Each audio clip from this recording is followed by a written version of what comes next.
Romantics, Wordsworth and Coleridge in particular, take their opposition to utilitarianism. And that's something that I maybe to say a word about, and it's a handy way of thinking in intellectual history, is to figure out who the enemies of your figure, your point of focus, are. So we sometimes call this the contre qui, against whom are you situating your thought. And the Romantics are their enemy, which they need an enemy. Most thinkers do. Their enemy is the utilitarian philosophy. For the Romantics in the 1790s, their point is that we don't just receive impressions from the world. I mean, in most general terms, they're rejecting this Enlightenment Lockean notion in England that we are passive receptors of the world and that we deal with the world through our sensation. For the Romantics, we make the world as we live in it. The Romantics have an activist notion of the intellect, even of the senses. And so whereas the utilitarians and the Lockeans, they're interested in what we receive, the Romantics are interested in how, in the act of perception itself, we make the world. Now, you may hear, if you're remembering from an earlier lecture, you may hear some Kant in here, right? Remember Kant said that you only know what you make? Kant said if you're wearing your space-time glasses, you can have knowledge because when you have your space-time glasses on, you're constructing the world as a rational place, and so you can know it because you've made it rational, you made it knowable. That, too, is an activist notion of the mind. The mind makes the world available for knowledge. The Romantics go further than this. They have a mushier notion, less systematic notion of what it means to make the world, a poetic notion of what it means to make the world. And they're so excited by the French Revolution because the French Revolution is saying we're making the world right now. We're not just passively receiving the world. We revolutionaries are changing the world. And we can know the world when we act on it. This is the activist creed, right? I don't know the world by sitting back and pondering it, letting it come at me. I know the world when I go out and do stuff. And that's the Romantic charge. Not calculating pleasure, but making new forms of pleasure.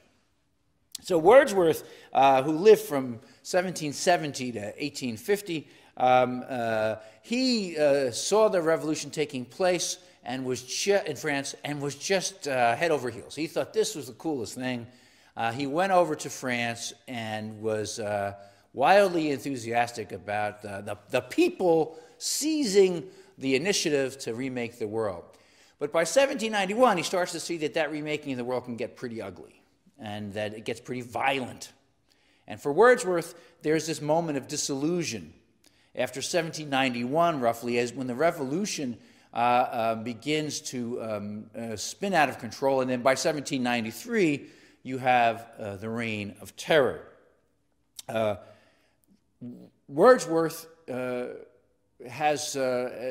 makes out of this dissolution a form of art, romantic dissolution, a notion of loss that the activist mind feels very deeply. A notion of being wounded by one's own efforts to make the world a better place, but then feeling wounded and making art out of the wound of the failure to make the world a better place. Wordsworth wrote in this prelude some of the most important poetry reflecting on the revolution, and let me just read you a little bit. "'Twas in truth an hour of universal ferment." He's thinking back on the revolution. "'Twas in truth an hour of universal ferment. Mildest men were agitated, and commotion, strife of passion and opinion filled the walls of peaceful houses with unique sounds. The soil of common life was at that time too hot to tread upon." Yeah?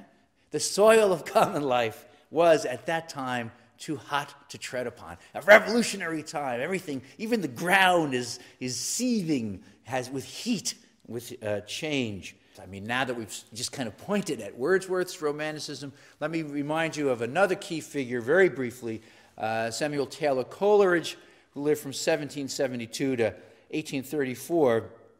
His notion of Romanticism included much of what I was talking about with Wordsworth, but Coleridge goes on to write political essays, and I just want to underscore one concept from those, that is the concept of the organic community. The organic community. Coleridge goes to Germany as Wordsworth went to France, what Coleridge learns in Germany is that the enemy of authentic thought and creativity, the enemy of those things is what he called the egocentric universe. That is, the individual, which is so key for British thought, for English thought. The individual is vastly overrated. For Coleridge, the medieval community offers an important alternative to modern individualism. And Coleridge emphasizes that religion is the path to community. Religion is the path to community because religion still reminds us that we're not just an ego in the world, we're not just an individual in the world, that we're part of something greater than ourselves. That's really important because it goes very much against Bentham, the utilitarian notion, the individualism in Locke.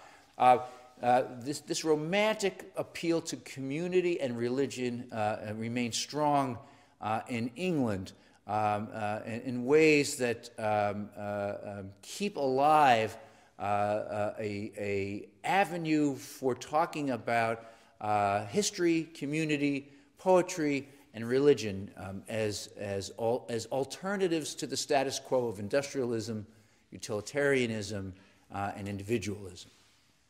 Now, all this, we're getting closer to Darwin. I know you keep probably thinking, oh, isn't this week about Darwin?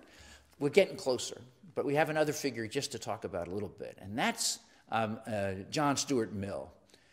John Stuart Mill, who in some other versions of this class we would read on liberty or on the subjection of women, two really key texts of Mill's.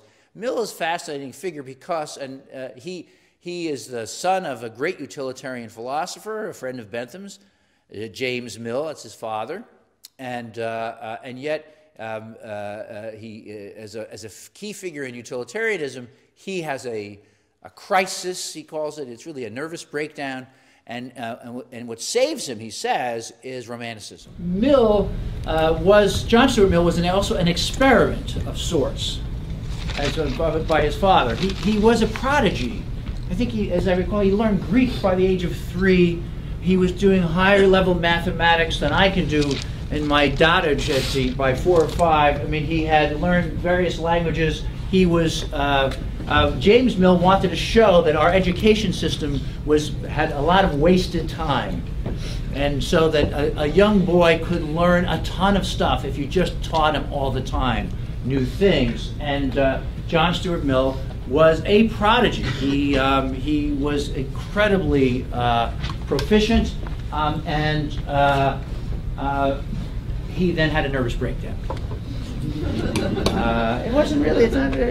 He wrote a book about it. There's an autobiography. It's a beautiful account, unsentimental in some ways, and he has this crisis that he writes about. Because he had been brought up in this utilitarian home where, you know, you just want to calculate what's going to work well and what's not going to work well, and you know, he was bred to work, right? He was working all the time. So in John Stuart Mill, you have in his own body, really, his own mind, you have this combination of utilitarianism and Romanticism. And John Stuart Mill